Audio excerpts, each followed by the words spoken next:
मस्जिद नहीं होती ना तो हमें कोई ऑब्जेक्शन नहीं था। मस्जिद खड़ी कर रहे हैं 12 में तो हमें कोई ऑब्जेक्शन नहीं था, पर जब ऑलरेडी 13 नंबर में मस्जिद है उसे 12 नंबर में ला रहे हैं तो हम सिर्फ इसी रुकावट के लिए तो हमने घर के बाहर आगे ये लगा रखे पोस्टर।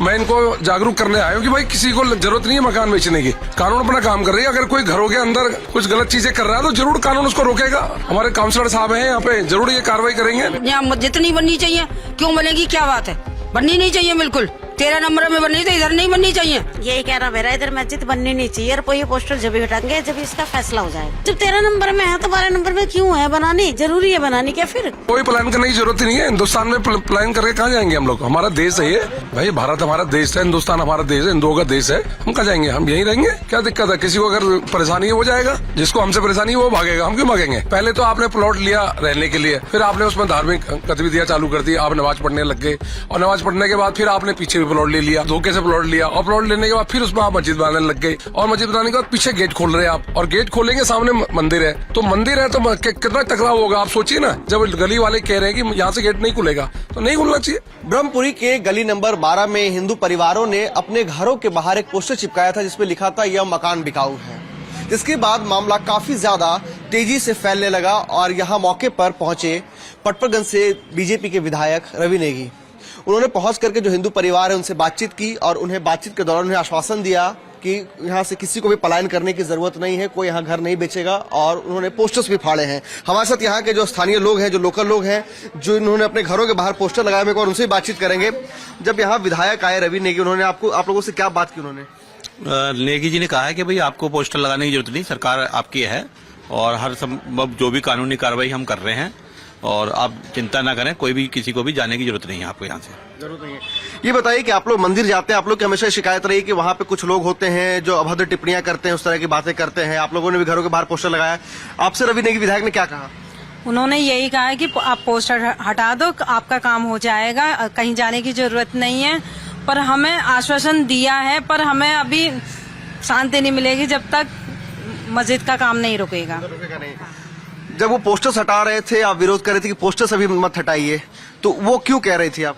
वो इसलिए बोल रही थी क्योंकि हम ये चाहते नहीं है यहाँ पर, वो तो अपना काम करके चले जाएंगे, वो तो फाड़ के चले गए हैं, है ना।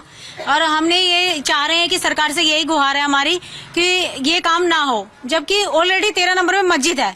अगर मस्जिद नहीं होती ना तो हमें कोई ऑब्जेक्शन नहीं था। मस्जिद खड़ी कर रहे हैं 12 में तो हमें कोई ऑब्जेक्शन नहीं था, पर जब ऑलरेडी 13 नंबर में मस्जिद है उसे 12 नंबर में ला रहे हैं तो हम सिर्फ इसी रुकावट के लिए तो हमने घर के बाहर आगे ये लगा रखे पोस्टर और वो आके फाड़ने लगे। तो हमने कहा कि हम महिला ऐसी है जो घर में काम करती है, घर में रहती है, उसके बावजूद भी कैमरे के सामने आ रही है और आप ये पोस्टर फाड़ रहे हो, क्यों फाड़ रहे हो पोस्टर? अब उन्होंने हमें आश्वासन दिया है कि आप हम पे वो रखो, तसल्ली रखो कि ऐसा कुछ भी नहीं होगा। ऐसा कुछ भी नहीं होगा।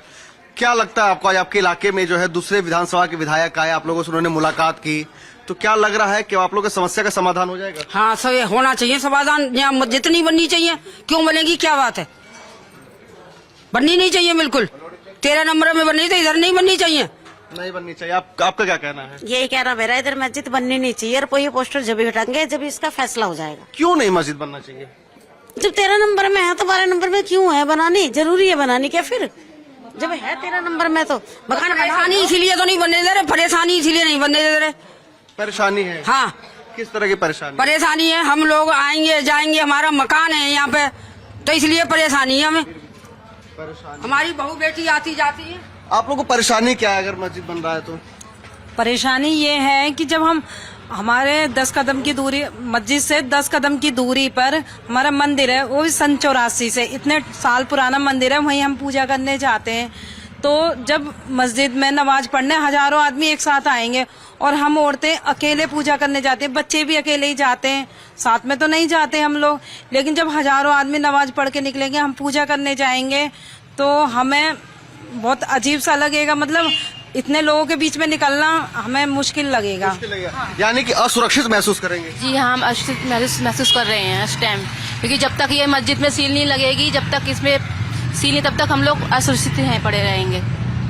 तो आप लोग इसी वजह से विरोध कर रहे हैं कि असुरक्षित महसूस ना हो जब पूजा करने जाए? हाँ जी, इसी वजह से कर रहे हैं हम। आप क्या कहना चाहेंगे? मैं भी सर यही कहना चाहूंगी कि यहाँ पे मस्जिद नहीं बननी चाहिए। मस्जिद बनने से बहुत ज्यादा विवाद खड़ा हो जाएगा। पास में हमारा मंदिर भी है और फिर ये लोग नमाज पढ़ते हैं बैठ के, तो गलियों में बैठ जाते हैं ये लोग, तो हमारा तो मंदिर जाना ही मुश्किल हो जाएगा। आप ये बताइए कि इनकी मस्जिद के पास हमारा कोई मंदिर, हम लोग मंदिर बना रहे हैं क्या? ये बताइए आप, हमारा कोई मंदिर हो तो बताओ इनकी मस्जिद के पास, या हम इनके इलाकों में जाके अपने मंदिर बना रहे हैं।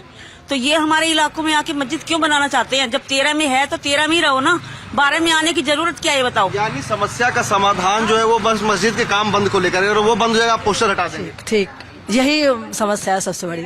मैं तो उधर ही जाती हूँ मंदिर, और मुझे परेशानी होती है क्योंकि हमने ऐसा कुछ देखा नहीं है। भीड़ भाड़ ना ही बने तो अच्छा है, क्योंकि 13 में है ना। ये मस्जिद की भी कोई समस्या नहीं होती, क्योंकि मस्जिद इनकी है। ये समस्या इस वजह से है क्योंकि मस्जिद जब तुम्हारी ऑलरेडी है और तुम उसे 12 में लेकर आ रहे हो तो ये समस्या हो रही है। ये नहीं है कि हम मस्जिद के ऊपर कोई इशू उठा रहे हैं। यहाँ कोई सारे मोमडन घर भी हैं, रहते हैं, तो हमें कोई उनके ऑब्जेक्शन नहीं है। तुम घर रहो, हमें कोई ऑब्जेक्शन नहीं है, घर बनाओ और रहो।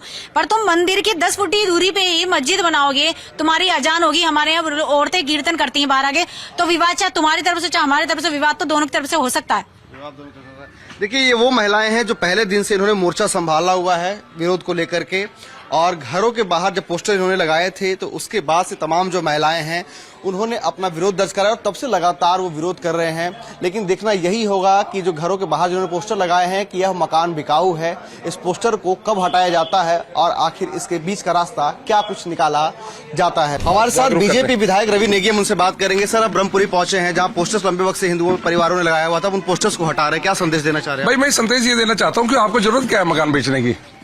हम कानून और संविधान को मानते हैं, हम कानून के तहत काम कर रहे हैं। जो कोई गलत चीज कर रहा है तो जरूर उसके कानून के तहत कार्रवाई होगी, और कार्रवाई 100% होगी। हमें जरूरत क्या है ये मकानों के आगे हमें बिकाऊ लिखने की? कानून अपना काम कर रहा है, संविधान से बढ़कर कोई है थोड़ी। जो स्थानीय लोग हैं उन्होंने एक बड़ा आरोप लगाया है, और आरोप में उन्होंने कहा है, नेगी जी एक सवाल ये है कि जो स्थानीय लोग उन्होंने एक आरोप लगाया है, उनका कहना है कि साप्ताहिक बाजार में चप्पल बेचने वाला जो मोहम्मद जहीर है वो कैसे 40 लाख के करोड़ों की प्रॉपर्टी लेकर के 6 महीने में दान में दे सकता है? भाई मोहम्मद जहीर के बारे में तो मोहम्मद जहीर के बारे में मुझे कुछ नहीं पता। मैं तो सिर्फ अपने लोगों के लिए आया हूँ, हिंदू लोगों के लिए। मैं इनको जागरूक करने आया हूँ कि भाई किसी को जरूरत नहीं है मकान बेचने की, कानून अपना काम कर रही है। अगर कोई घरों के अंदर कुछ गलत चीजें कर रहा है तो जरूर कानून उसको रोकेगा।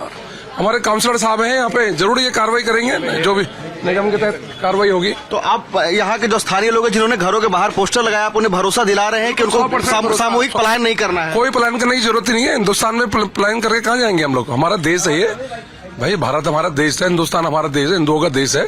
हम कहाँ जाएंगे? हम यहीं रहेंगे। क्या दिक्कत है? किसी को अगर परेशानी है वो जाएगा, जिसको हमसे परेशानी है वो भागेगा। हम क्यों भागेंगे? ये वही इलाका है जहां 2020 में दंगा प्रभावित क्षेत्र है, जहां से गोलियां चली थी। उसके बाद वहीं पे लोगों का कहना है कि बगल में ही मस्जिद बनाया जा रहा है। तो मस्जिद के काम रुकवाने के लिए भी आप कुछ करेंगे? नहीं, अगर गलत तरीके से हो रहा है तो रुकेगा, बिल्कुल रुकेगा, 100% रुकेगा। जब मुझे यहाँ के स्थानीय लोगों ने बताया कि पीछे कोई प्लॉट लिया था पहले 13 नंबर गली में, प्लॉट लेकर उन्होंने रहने के लिए लिया, और रहने के बाद कुछ दिनों बाद उसमें उन्होंने नमाज पढ़ना स्टार्ट किया। चलो हम कह रहे कोई नहीं, आपने नमाज पढ़ना स्टार्ट किया, ठीक है, पर जब ऑलरेडी आप नमाज पढ़ रहे हैं वहां पे 13 नंबर गली में ऑलरेडी पढ़ रहे हैं, फिर आपने पीछे प्लॉट ले लिया धोखे से, और प्लॉट लेके पीछे एक मंदिर है, हमारा शिवालय है, और मंदिर फिर आप उसको फिर पीछे और दरवाजा उसका खोल रहे। तो यहाँ के लोगों ने बोला कि भाई दरवाजा तो बंद करिए, आप जो मर्जी करिए, आपने प्लॉट खरीद लिया, आप बनाएं, जो मर्जी करें, पर कम से कम जहाँ मंदिर है पीछे, वो मंदिर के उधर दरवाजा नहीं खोलना चाहिए, क्योंकि धार्मिक आस्था को ठेस पहुंचती है। और जबरदस्ती दंगा कराने के लिए, झगड़ा करने के लिए जबरदस्ती ये लोग काम करना चाहते हैं, दूसरे लोग, हम लोग नहीं, दूसरे लोग। क्योंकि जब ऑलरेडी मंदिर है, तुम्हारा एक गेट पीछे से है 13 नंबर गली से, तो उस गेट से एंट्री करिए ना, आप नमाज पढ़िए, हमें कोई दिक्कत है किसी के, कोई धार्मिक कोई भी काम कर रहा है जो मर्जी करे। पहले तो आपने प्लॉट लिया रहने के लिए, फिर आपने उसमें धार्मिक गतिविधियां चालू कर दी, आप नमाज पढ़ने लग गए, और नमाज पढ़ने के बाद फिर आपने पीछे भी प्लॉट ले लिया, प्लॉट धोखे से प्लॉट लिया, और प्लॉट लेने के बाद फिर उसमें आप मस्जिद बनाने लग गए, और मस्जिद बनाने के बाद पीछे गेट खोल रहे हैं आप, और गेट खोलेंगे सामने मंदिर है, तो मंदिर है तो कितना टकराव होगा आप सोचिए ना। जब गली वाले कह रहे हैं कि यहाँ से गेट नहीं खुलेगा, तो नहीं खुलना चाहिए। कानून अपना काम कर रहा है, हम संविधान के तहत करेंगे, और मुझे लग रहा है पूरा इसमें रोका जाएगा। और पूरा मैं आश्वासन देता हूँ यहाँ के लोगों को कि हम सब लोग यहाँ इनके साथ खड़े हैं, किसी भी प्रकार का गलत नहीं होने देंगे। 50-50 साल से रह रहे, 70-70 साल से रह रहे, यहाँ पैदा हुए हैं लोग, आज कैसे घर छोड़ के चले जाएंगे? एक छोटी सी उसके चक्कर में घर कैसे चले जाएंगे छोड़ के?